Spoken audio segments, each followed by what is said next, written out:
আসলে আজকে লম্বা চৌড়া কোনো আলোচনা করব না, বিশেষ করে মাদ্রাসা সম্বন্ধে কিছু কথা আরজ করতে চাই। আপনাদের দোয়ায়, আল্লাহ পাকের রহমতে এই দারুল কোরআন মাদ্রাসা সুনামের সাথে এই পর্যন্ত চলতেছে, আলহামদুলিল্লাহ। তৃতীয় শ্রেণীর সমাপনী পরীক্ষা অর্থাৎ বোর্ড পরীক্ষা যেটা হয়, সেটার মধ্যে দারুল কোরআনের ফলাফল আলহামদুলিল্লাহ এই কয়েক বছর উল্লেখযোগ্য, এবং এই 3 বছরের ভিতরেও আল্লাহ রহমতে অনেক হাফেজ দাওয়ার করে এখান থেকে বড় মাদ্রাসা গিয়ে বা বিভিন্ন প্রতিষ্ঠানে গিয়ে কিতাব বিভাগে অধ্যয়নরত আছে। অনেকে আলেম হয়ে বিভিন্ন জায়গায় খেদমতে আছে। তো এই 3 বছরের মধ্যে প্রায় 20 উপরে ছাত্র এখানে হেফজ শেষ করছে আলহামদুলিল্লাহ। সময়ে সময়ে এখানে পাদ্রী দেওয়া হয়েছে। তো এগুলা এই এলাকার জন্য গর্বের, আমাদের জন্য গৌরবের। একমাত্র আল্লাহর রহমত ছাড়া এগুলো সম্ভব না। যে এলাকায় একটা দ্বীনি প্রতিষ্ঠান আছে, ওই এলাকায় বুঝতে হবে দুনিয়াতে একটা জান্নাতের বাগান আছে। এই রহমতের বাগানগুলোর কারণে, এই মাদ্রাসাগুলোর কারণে আমাদের দেখা অনদেখা, জানা অজানা, বুঝা অবুঝা অনেক রকমের বিপদ শুধু আল্লাহ পাক মাদ্রাসার দিকে তাকাইয়া কাটি দেয়। সুবহানাল্লাহ। মাদ্রাসার কারণে এগুলো কেটে যায়। এটা একমাত্র আল্লাহ পাকেরই রহমত। যিনি প্রতিষ্ঠা করছেন ওনার জন্য আমরা সবাই দোয়া করা অবশ্যই দরকার। আল্লাহ পাক ওনাকে হায়াতে তৈয়বা দান করেন। হাজী খায়ের সাহেবকে আল্লাহ পাক হায়াতে তৈয়বা দান করেন। ওনাকে সপরিবারে কবুল করেন, সপরিবারে মাগফিরাতের দৌলত দান করেন। অনেক ওলামায়ে কেরামের পদচারণাও মাদ্রাসার উসিলায় এই এলাকাতে হয়। অনেক জায়গায় জিজ্ঞাসা করা হয় আপনার বাড়ি কোথায়। আমরা যদি বলি আমাদের বাড়ি ফেনী, তখন অনায়াসে নাম এসে যায় রশিদিয়ার। পুরো বাংলাদেশ আপনি ঘুরে দেখেন, অনায়াসে নাম এসে যায় রশিদিয়ার। তো আমরা রশিদিয়ার আওতাধীন আছি, রশিদিয়ার শাখা হিসেবে আছি। সেই সুবাদে আমি যদি এখান থেকে ফেনী যাই, জিজ্ঞাসা করা হবে আপনার বাড়ি কোথায়। আমি যদি বলি দক্ষিণ লক্ষ্মীপুর এই মৌরি বাড়ি, দক্ষিণ লক্ষ্মীপুর লোচনবুনিয়া বাড়ি, দক্ষিণ লক্ষ্মীপুর অমুক বাড়ি, চিনতে কষ্ট হয়। যদি বলা হয় অমুক মাদ্রাসার পাশেই আমার বাড়ি, তখন চিনতে সহজ হয়। দারুল কোরআনের পাশেই আমার বাড়ি, তখন চিনতে সহজ হয়। তো এই জন্য আসলে মাদ্রাসাকে আমরা সবাই কদর করি। এই পরিবেশগুলো আমরা দেখতেছি, এগুলো জান্নাতের দুনিয়াতে একটা জান্নাতের বাগান। হাদিসের মধ্যে আছে লা ইয়াশকা জালিসুহুম, কোন একটি জিকিরের মজলিসে, আল্লাহ পাকের স্মরণের মজলিসে যদি কেউ বসে, আল্লাহ পাক ফেরেশতাদের সাথে তাদের ব্যাপারে গর্ব করে এবং ফেরেশতাকুলকে সাক্ষী রেখে বলে তোমরা সাক্ষী থাকো, অমুক বৈঠকে যারা আমাকে রাজি করার জন্য, খুশি করার জন্য বসছে, আমি সবাইকে ক্ষমা করে দিলাম। মাগফুরুন লাহুম, আমি সবাইকে কি করে দিলাম। এমনকি এক ফেরেশতা বলে আল্লাহ অমুক ব্যক্তি তো ওখানে বসছে, নিজস্ব কাজে আসছে, কিন্তু এই মজলিসের উদ্দেশ্যে আসে না। তখন আল্লাহ তাআলা বলে আমার মজলিস এত দামি মজলিস যে এই মজলিসের আশেপাশেও যদি কেউ বসে, এই মজলিসের উসিলে আমি তাকেও ক্ষমা করে দিই।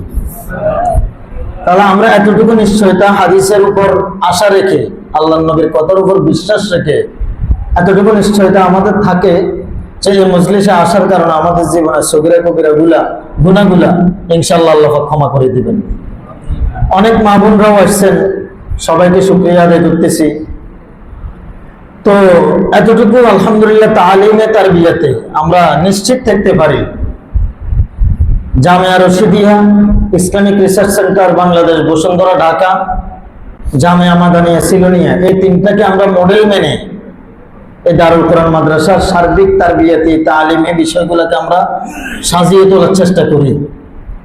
মসজিদের পরিবেশ, মাদ্রাসার পরিবেশ দেখবেন যে আপনি রশিদিয়া যান, কিছুটা নমুনা এখানে আলহামদুলিল্লাহ আছে। দেখবেন মাদানিয়া যান, কিছুটা নমুনা এখানে আছে। দেখবেন বসুন্ধরা যান, কিছুটা নমুনা এখানে কি আছে। এই জন্য আপনাদের দোয়ায়, আপনাদের সার্বিক সহযোগিতায়, আপনাদের আন্তরিকতায়, আল্লাহ পাকের রহমতে এগুলো সম্ভব হইতেছে। আপনাদেরই প্রতিষ্ঠান। একটা প্রতিষ্ঠান এলাকাবাসী এতটুকু বলা দরকার যে এটা আমাদেরই কি প্রতিষ্ঠান। মাদ্রাসা মসজিদ এত দামি জিনিস। মাদ্রাসা প্র্যাকটিক্যাল, থিওরিক্যাল, মসজিদ হলো প্র্যাকটিক্যাল। মাদ্রাসা কি ভাই? থিওরিক্যাল, সবাই খেয়াল করি। মসজিদ হলো কি প্র্যাকটিক্যাল। থিওরিক্যালের মাধ্যমে সবকিছু সহজ নয়, সম্ভব নয়, প্র্যাকটিক্যালে আসতে হয়। আবার প্র্যাকটিক্যালে আসলে থিওরিক্যাল না থাকলে এই প্র্যাকটিক্যালেরও দাম থাকে না, সম্ভব হয় না, অ্যাক্সিডেন্ট হয়, হোঁচট খায়। এই জন্য মাদ্রাসাতে আলেম তৈরি হয়, ইমাম তৈরি হয়, মুহাদ্দিস তৈরি হয়, মুফতি তৈরি হয়, হাফেজ তৈরি হয়, আলেম তৈরি হয়, রাষ্ট্র পরিচালক তৈরি হয়, যোগশ্রেষ্ঠ ব্যক্তিত্ব তৈরি হয়। যোগশ্রেষ্ঠ কি তৈরি হয়? বলে যোগশ্রেষ্ঠ কেমনে? ইন্নাল উলামা ওয়ারাসাতুল আম্বিয়া। রাসূল বলছেন উলামায়ে কেরাম হলো কি আম্বিয়ায়ে কেরামের ওয়ারিস। আম্বিয়া কি আমাদের মাঝে আর আসবে? এই যে আমাদের মুফতি ফারুক সাহেব হুজুর বলে গেলেন, রবিউল আউয়াল মাস চলতেছে, আমাদের রাসূল আকরাম সাল্লাল্লাহু আলাইহি ওয়াসাল্লামের দুনিয়াতে আগমন সর্বশেষ নবী হিসেবে। কি হিসেবে? সর্বশেষ নবী হিসেবে। ওনার পরে কি আর কেউ আসবেন? তিনি খাতামুন নবিয়্যিন সিলমোহর নিয়ে আসছেন।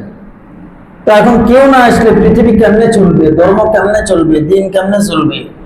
অথচ আল্লাহ বলছেন ইন্না নাহনু নাযালনা যিকরা ওয়া ইন্না লাহু লাহাফিজুন। আমি এই দিনকে হেফাজত করব। এটা দায়িত্ব কে নিয়েছেন? সবাই কথা বলেন। তাহলে আল্লাহ যদি দায়িত্ব নেন, কিভাবে এটার হেফাজত করবেন এটা আল্লাহ পাক ভালো জানেন। তো সেই জন্য আম্বিয়ায়ে কেরাম পাঠাইছেন। আম্বিয়ায়ে কেরাম শেষ, এখন নবীরা বলে গেছেন ইন্নাল উলামা ওয়ারাসাতুল আম্বিয়া। আমাদের নবী সাল্লাল্লাহু আলাইহি ওয়াসাল্লাম বলেছেন। তাহলে উলামায়ে কেরাম পৃথিবীর বুকে আম্বিয়ার ওয়ারিস মানে সর্বশ্রেষ্ঠ ব্যক্তিত্ব। কথা ঠিক না ঠিক? সর্বশ্রেষ্ঠ ব্যক্তিত্ব। একজন হাফেজ অনায়াসে 10 জন জাহান্নামীকে সুপারিশ করে জান্নাতে নিতে পারে। একজন হাফেজ 10 জন জাহান্নামীকে সুপারিশ করে কোথায় নিতে পারে? আর একজন আলেম, হক্কানি আলেম, অগণিত অসংখ্য জাহান্নামী ব্যক্তিকে সুপারিশ করে জান্নাতে নিতে পারবে। হ্যাঁ, শাফাআতে কুবরা একমাত্র রাসূল আকরাম সাল্লাল্লাহু আলাইহি ওয়াসাল্লামের জন্য বরাদ্দ। এরপরে দাফে দাফে আল্লাহ পাক বিভিন্ন উম্মতকে সুপারিশের সুযোগ দিবেন। তোর মধ্যে উল্লেখযোগ্য একটি দল হচ্ছে উলামায়ে কেরাম। এই জন্য আমরা উলামায়ে কেরামদের সাথে থাকা দরকার, উলামায়ে কেরামদের পাশে থাকা দরকার। হ্যাঁ ভাই, দোষ ত্রুটি মানুষ বলতেই থাকে, কেউ বলে উঠতে নয়। আজকে আমরা পৃথিবীর দিকে নজর দিলে আমরা দেখতে পাবো যত ধরনের খুন, যত ধরনের দর্শন, যত ধরনের বড় ধরনের অন্যায়, যত ধরনের চুরি, এই যা আছে এগুলোর সাথে সাধারণত একজন আলেম, একজন মাদ্রাসার ছাত্র কি সহজে জড়িত থাকে না। তো এটা মাদ্রাসা মসজিদের ফাওকিয়ত নয়। এটা যে আল্লাহ তাআলা বলছেন আমি দিনকে হেফাজত করব, এটা যে আল্লাহ নবী বলছেন উলামায়ে কেরাম নবীর ওয়ারিস, তো এটা আল্লাহই তাদেরকে হেফাজত করবে এগুলা থেকে। এটা হেফাজতের দায়িত্ব কার? তো এই জন্য একজন সন্তানকে যদি আমরা হাফেজ বানাইতে পারি, আলেম বানাইতে পারি, খাটে আল্লাহ ওয়ালা তো হিসেবে তৈরি করতে পারি, ইনশাআল্লাহ আশা করা যায় এটার উসিলায়, সন্তানের উসিলায় আল্লাহ তাআলা আমাকে জান্নাত দিয়ে দিবে। এই জন্য আমাদের এখানে আলহামদুলিল্লাহ এখন নুরানি বিভাগ, হিফজ বিভাগ, কিতাব বিভাগ, 3 বিভাগ চলতেছে। কিতাব বিভাগের পড়ালেখাও আমি মাঝে মধ্যে খুব হিম্মত নিয়ে অন্যদেরকে বলি যে আমাদের ছাত্রদের সাথে 100 মধ্যে 70% মাদ্রাসা ছাত্ররা দাঁড়াতে পারবে না ইনশাআল্লাহ। এই মানের পড়ালেখা আলহামদুলিল্লাহ হয়, এটা আমি স্পষ্ট বলি, অহংকারমূলক নয়, সুক্রিয়ামূলক, কৃতজ্ঞতামূলক। এই জন্য আমি আপনাদেরকে অনুরোধ করব, মুরব্বীরা চলে এসছেন, ওনাদের সামনে আসলে কথা বলাও ঠিক না, তারপরেও দায়িত্বে আছে হিসাবে 2-1টি কথা তো শোনানো দরকার। তা আজকেও আলহামদুলিল্লাহ প্রায় 5-6 জন ছাত্র হেফজ নেবেন। এরপরে প্রতি বছরে হেফজ অনেক ছাত্র নেয়। এই যে আমাদের জিশান আলহামদুলিল্লাহ এই এলাকার, সালমানি এলাকার, তারপরে জুবাইর এলাকার, শাহরিয়া এলাকার, অনেকেই এলাকার আলহামদুলিল্লাহ হেফজ শেষ করছে। আমি তো অনেকের নামও এখন মনে আসতেছে না। তারপরে বাহিরেরও অনেক ছাত্র এখানে হাফজা শেষ করছে। এই যে এই ছেলেটা কয়েক মাস 2 মাস আগে হাফজা শেষ করছে, আজকে হুজুরের হাতে ইনশাল্লাহ তাকে একটু সম্মান করার চেষ্টা করব। আল্লাহ তাআলা যেন সবাইকে কবুল করেন, এই দ্বীনি প্রতিষ্ঠানটাকে কবুল করেন।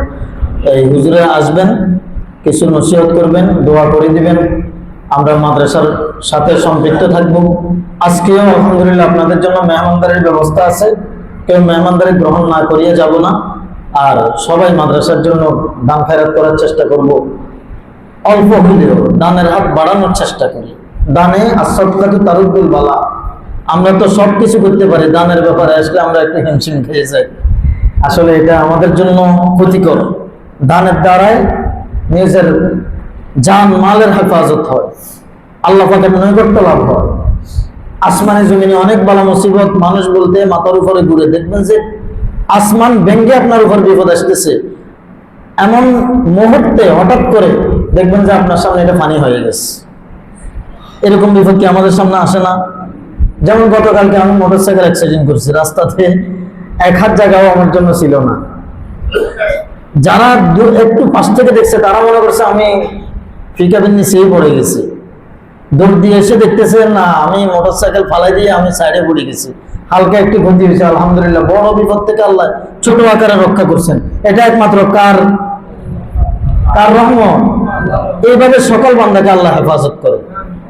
এই জন্য আমরা সবাই দোয়া করি যেন মাদ্রাসাকে কবুল করে, কিয়ামত পর্যন্ত দায়েম ও কায়েম রাখে। জামিয়া রশিদিয়াকে যেন আল্লাহ কবুল করে, মুরব্বিদের ছায়া যেন আমরা দেখতে পারি। আল্লাহ সবাইকে তৌফিক